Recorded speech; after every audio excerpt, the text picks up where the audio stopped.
All right, hello, welcome back to Unqualified Analysis. Today we've got a couple headlines, not a whole lot going on. I am in the living room today, though, because I forgot that I need to make lunch for tomorrow. So I am, keeping an eye on some food. My dog is here, by the way. Welcome to the great city in southern Ohio to Riley, who is picking part of her treat that I took away from her out of her teeth. Sorry, I'm making sure she's not trying to make a sortie, go on a mission to pick up this treat, this gnawing treat, if you will, that I have taken from her. She's not. So she's just licking up some remnants. Just licking up some remnants. You may hear her in the background there. But today we have got some sports to talk about.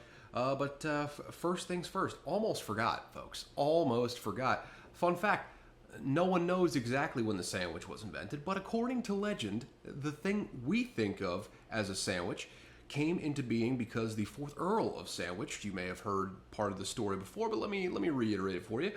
During his marathon sessions of gambling, he would order roast beef between 2 slices of bread. So, if that legend is to be believed, the roast beef sandwich was the first modern sandwich. And hot take, maybe it's just Jimmy John's roast beef, not that good. Not that good. Now you're talking beef stew. Now we're cooking with gas here, ladies and gentlemen. But just straight up roast beef, I'd say it is a bottom tier lunch meat. And I don't know how hot of a take that is, but I'm going for ham. I'm going for salami. I'm going for capicola if I am so lucky. I'm going for some prosciutto or whatnot. Is that something you put on a sandwich? I don't know. Salami, that sort of thing. Even turkey. Turkey is better than roast beef, folks. And I don't even really like turkey that much. I'm going for all of those before I go for roast beef. But that's besides the point. It's going to be a fairly short episode this week. Not a whole lot to talk about. We're in prime time off season, baby. This one might go like 30 minutes, if even that long. I'm going to, get through the headlines, maybe a ramble a little bit along the way, and then I'll get y'all out of here at a reasonable amount of time. My dog is just fiending for this treat. She wants it so bad, but I can't have her chewing when I got the microphone on because people will be annoyed. So I apologize to that dog. I'm glad to have her here. All right, so we've got a couple of headlines. First and foremost, rest in peace to Bill Walton. Kind of glad that I forgot about recording in the morning so I didn't miss reacting to this. But one of my favorite color guys of all time, Bill Walton, absolute legend of a human being. There's more moments than we can even count with him just saying random shit on a microphone, just going off on tangents, letting his brain just kind of run free. Maybe not thinking about basketball hardly at all, but sometimes it flits in there in the middle of talking about the desert fauna, all that sort of stuff. Just a gem of a human being, great human being, a great basketball player. I mean, I never watched him play. I'm 28 years old, but I know him more as a broadcaster. However, one of the best basketball players of all time, undisputedly like a top 3 center of all time. A top 2, as some people were saying on the sports shows today. And if I look distracted, it's because there's ESPN on in the background here, and I'm an easily distracted boy. So sometimes I'm going to look at the TV, and I apologize for that. I'll try and look, just right over the camera, so that's maybe some people get fooled that I am looking at said camera, but no, I'm looking at the TV. That's kind of all that's going on here. But went right up, just pulled a Bill Walton there, talking about anything but the thing I'm supposed to be talking about. Bill Walton, excellent broadcaster. I mean, he's one of the first guys that I watched on TV and was like, yes, I fucking love this guy. Not everyone's cup of tea. Doesn't really analyze a whole lot of basketball. Sometimes he'll get into some weeds here and there, but he's really, the definition of a color guy. He brought color to every damn broadcast he went into. Mostly commentated the Pac-12, I would say, being a UCLA great that eventually went on to be an NBA great. I think he went like 86-4 or something like that in college. Like crazy, crazy numbers he put up. Just a great guy, great player, great broadcaster, and a gem of a human being. A guy that's done more drugs than you could even imagine. I mean, just in breadth of drugs taken and the sheer quantity of the drugs that were taken, he's a gem, absolute gem of a human being, the hippiest of hippies. And I usually don't like hippies, but I make an exception for Bill Walton because boy, that guy is just a absolute specimen of a human being. Easy for me to say, but yeah, rest in peace to Bill Walton. It's gonna suck not having him on broadcast going forward. Heart goes out to Dave Pasch. Dave Pasch's been beside Bill Walton for years at this point. I mean, they've been doing games together since I was a kid, and probably even before that. They've been a broadcast duo for a long time, and yeah, his life got a whole lot less interesting today. I think a lot of people's lives got a whole lot less interesting today because Bill Walton has gone. There's as I said on Twitter, in the aftermath, there is a freshly rolled joint waiting for you at the pearly gates, brother. You enjoy the next chapter of your eternity, sir. And with that, let's get into some sports. Three headlines. It is a tough time for sporting news, especially in football. I'll tell you what, it's just a bunch of dumb mini camp headlines that don't mean anything because generally mini camps don't really mean anything.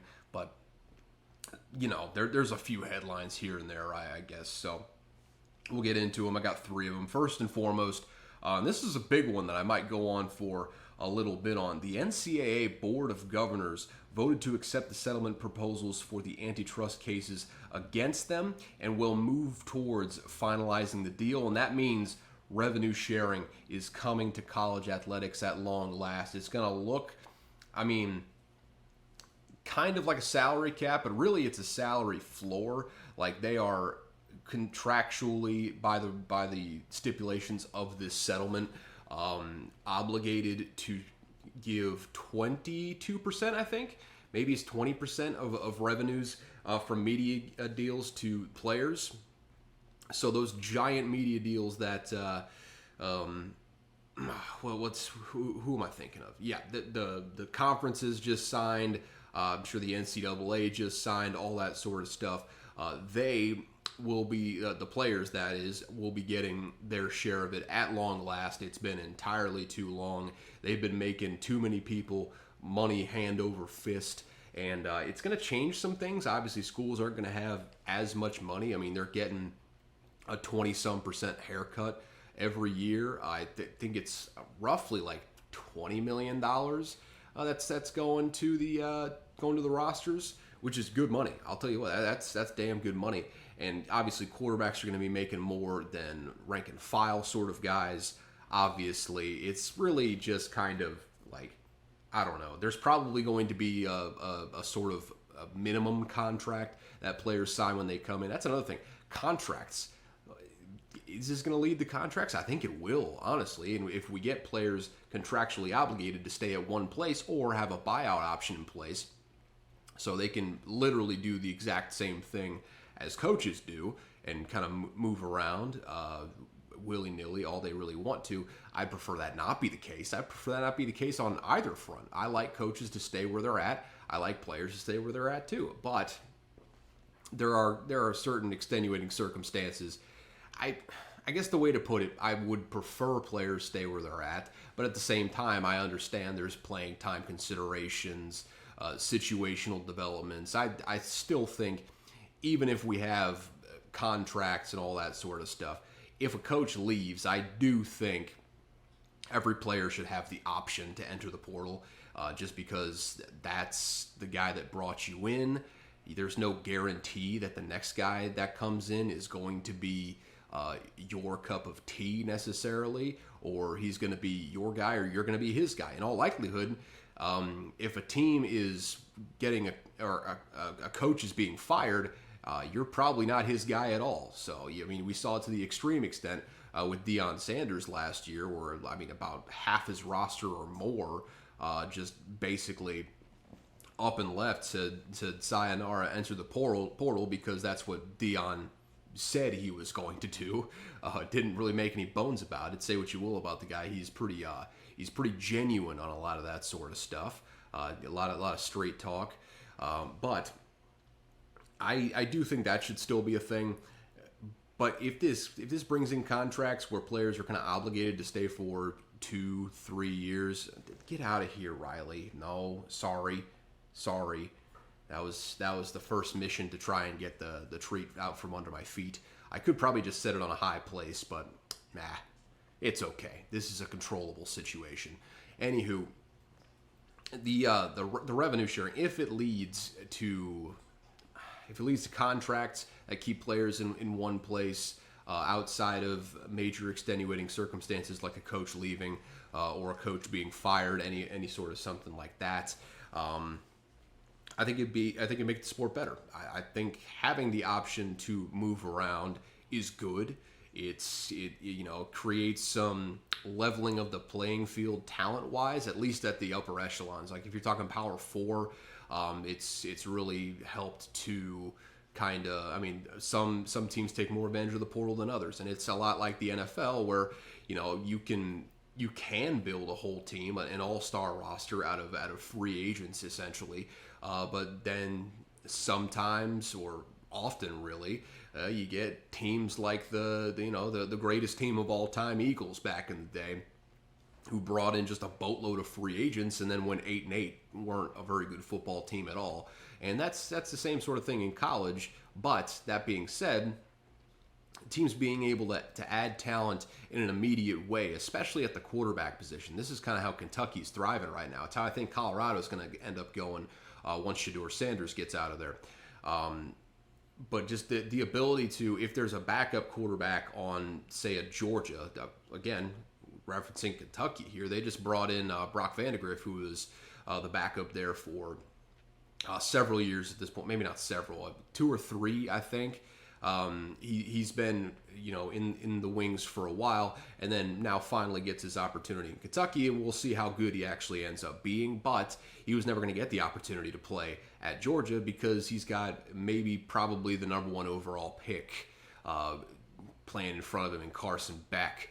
And, I mean, after that, they've got Ryan Puglisi that just came in last year, high 4-star guy.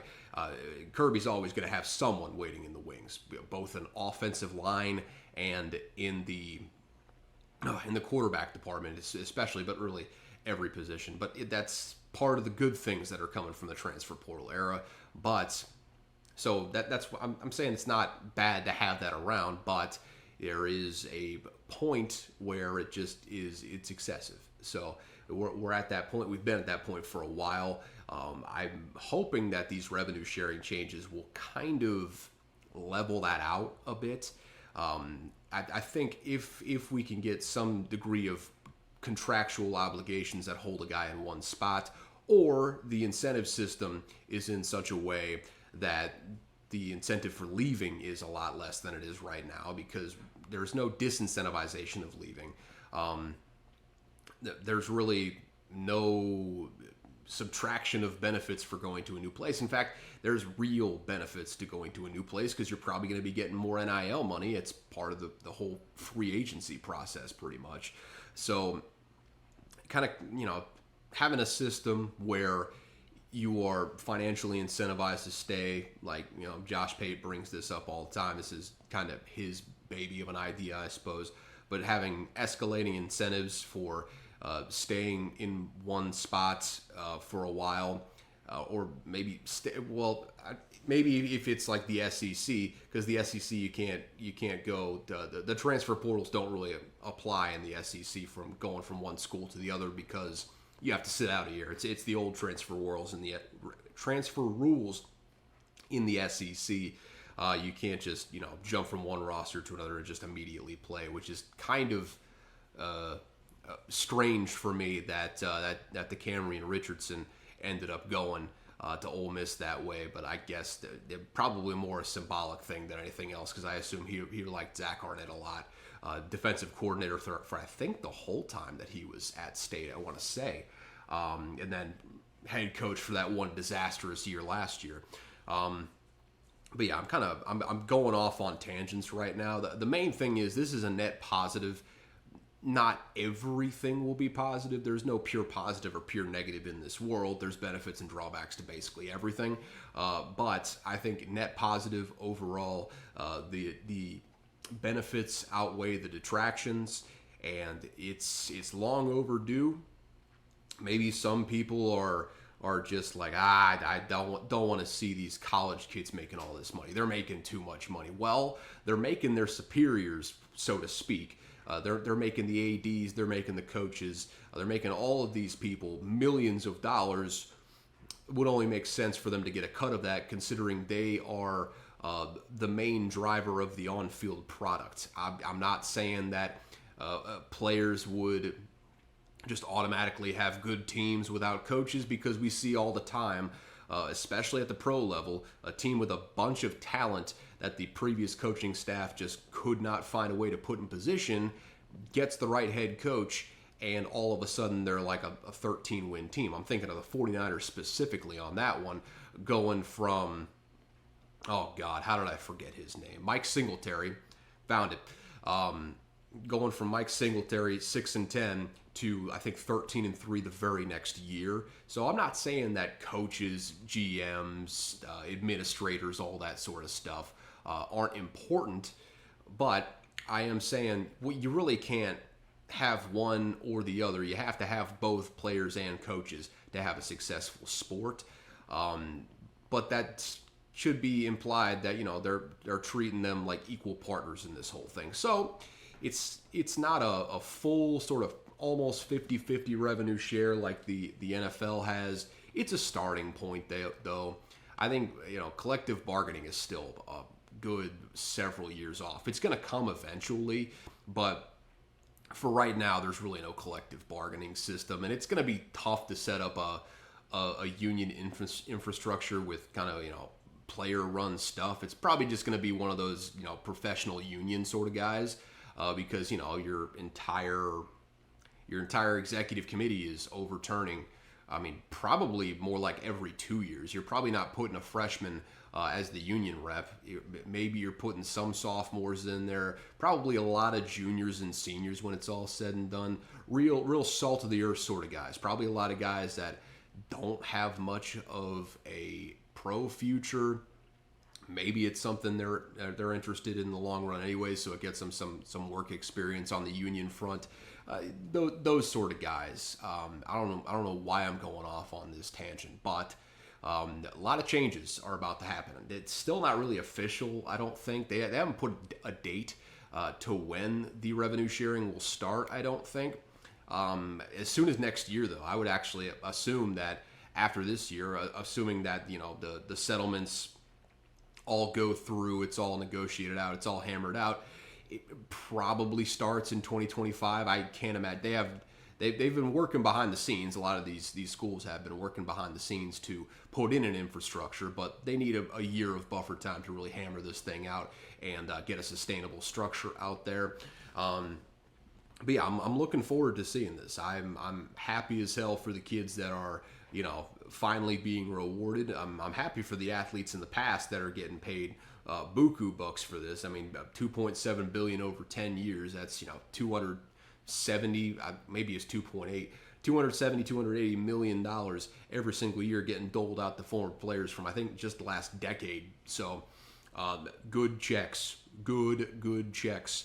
for some guys that maybe they need it, maybe they don't. I'm just saying this is a win for a lot of guys in a lot of areas. So yeah, shouts out to them. Shouts out to the college athletes out there, man. It's good to finally be in this era.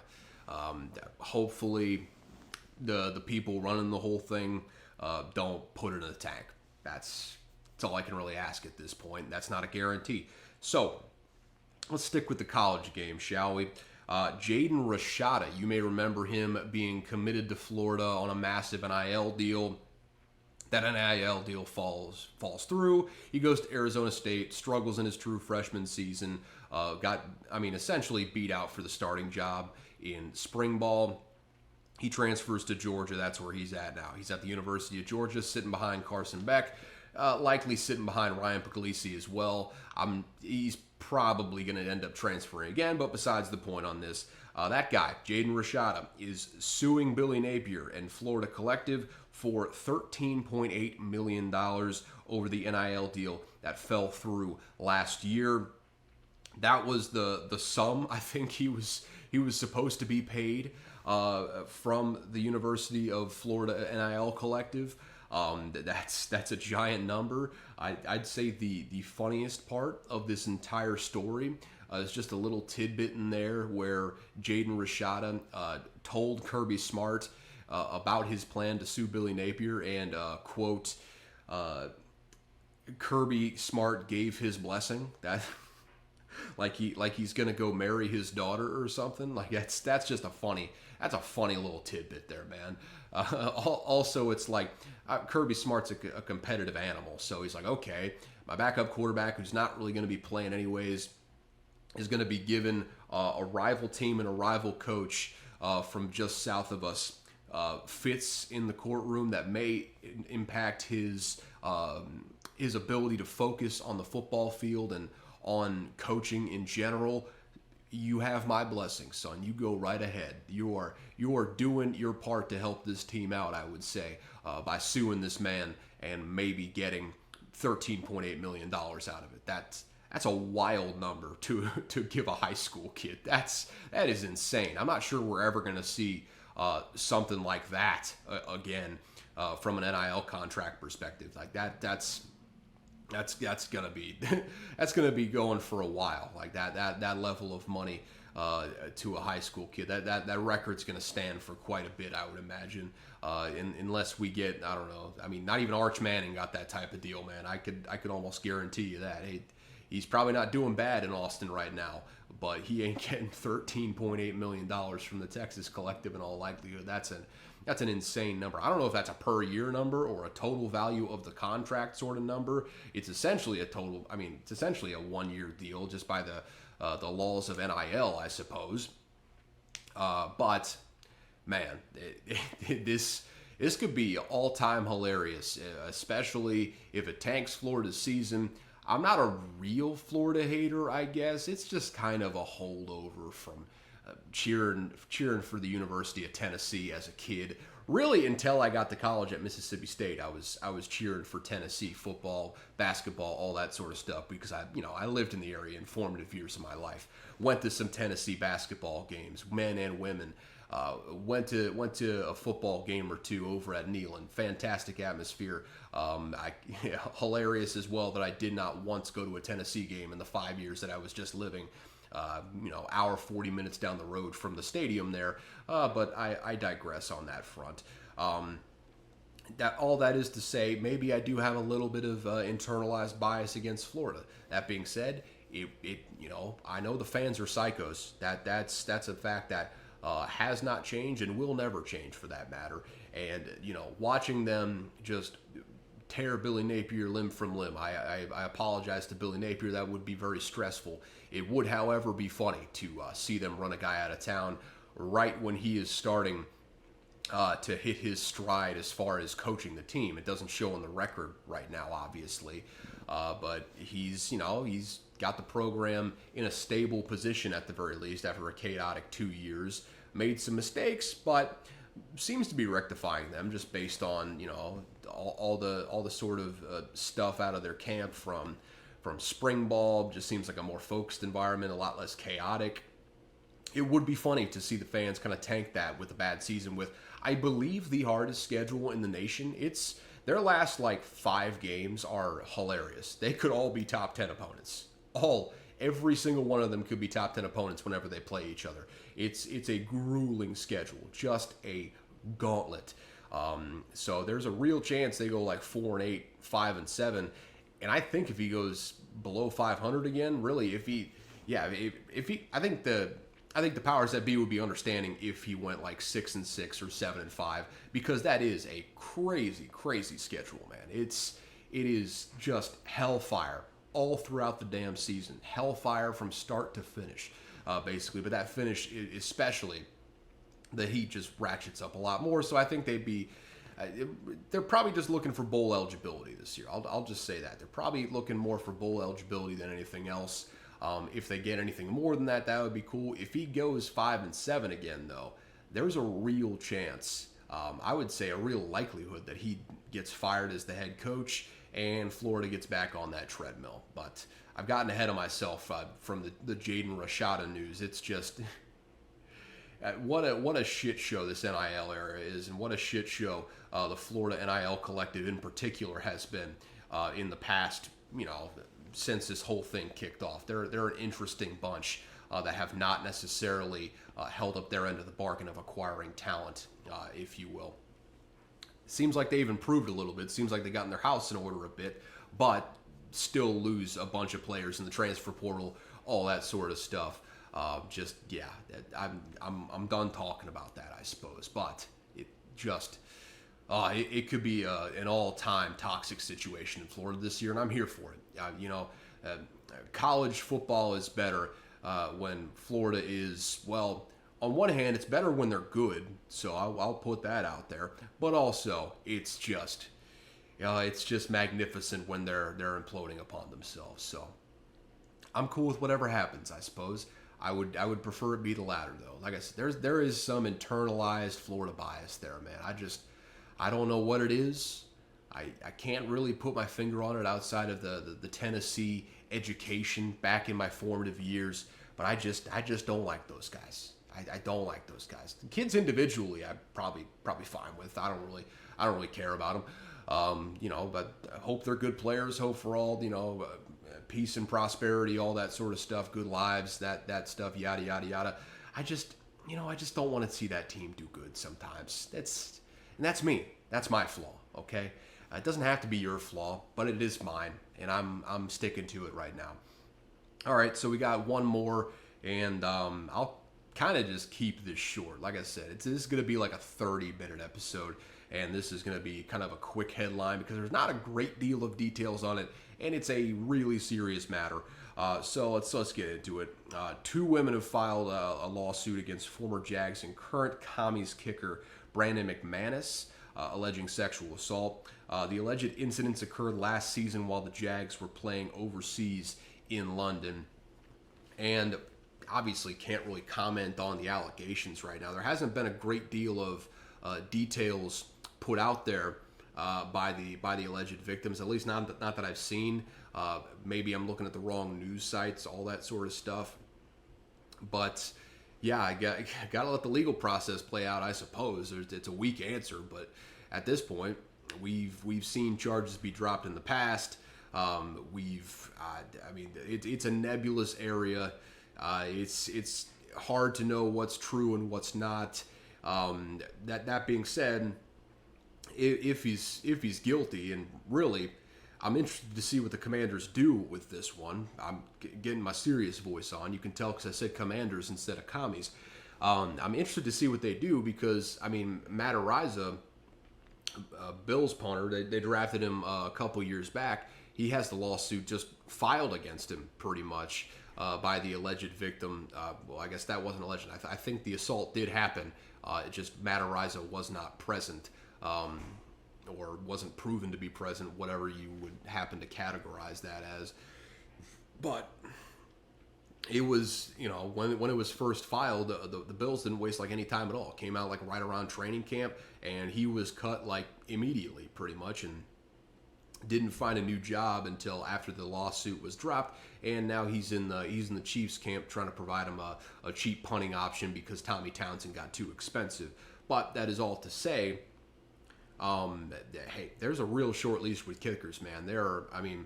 A great one is hard to find. A replacement level one is about a dime a dozen at this point. You got a great kind of feeder league now in the UFL where you're seeing some kickers ball out, some kickers that are going to have jobs in the NFL next season. It's just a matter of who picks them up. There's a bunch of kicker-needy teams out there, so he's going to have no shortage of suitors when it's all said and done, outside of maybe teams that drafted a kicker just because the investment they already put into the guy.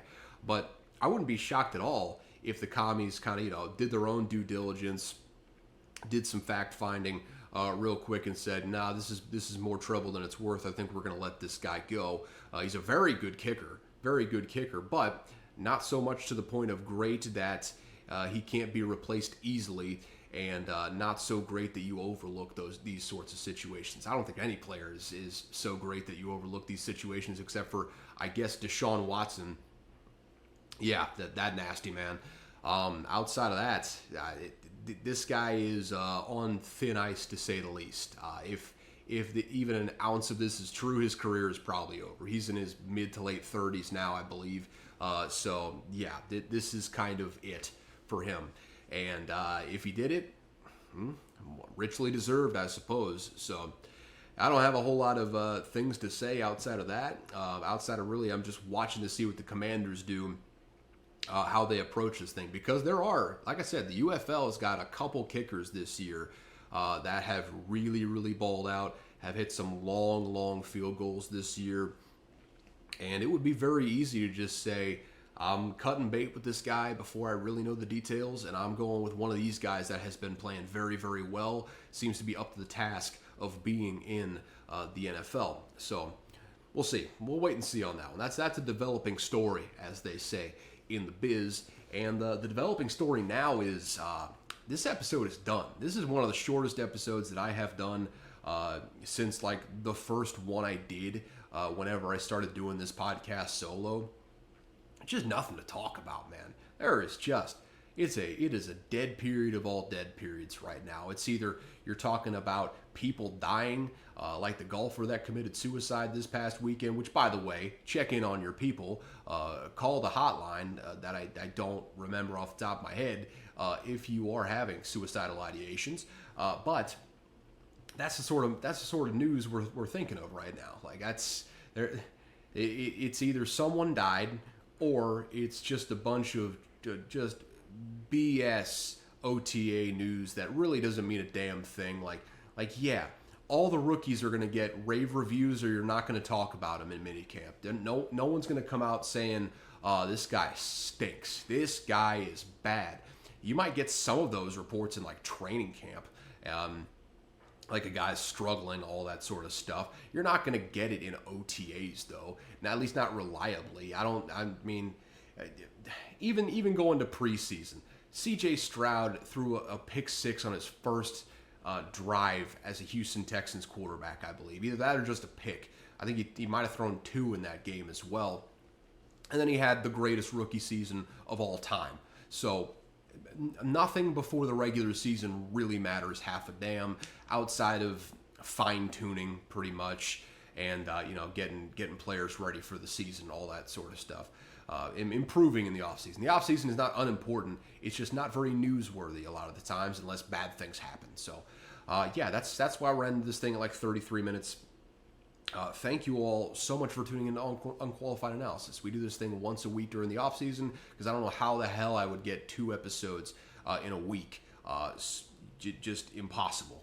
Absolutely impossible at this time of year. But, shouts out to the people that do it. I would have to watch a lot more sports, which I guess maybe I should be doing anyways. But, since I moved into my own place, I've really just kind of...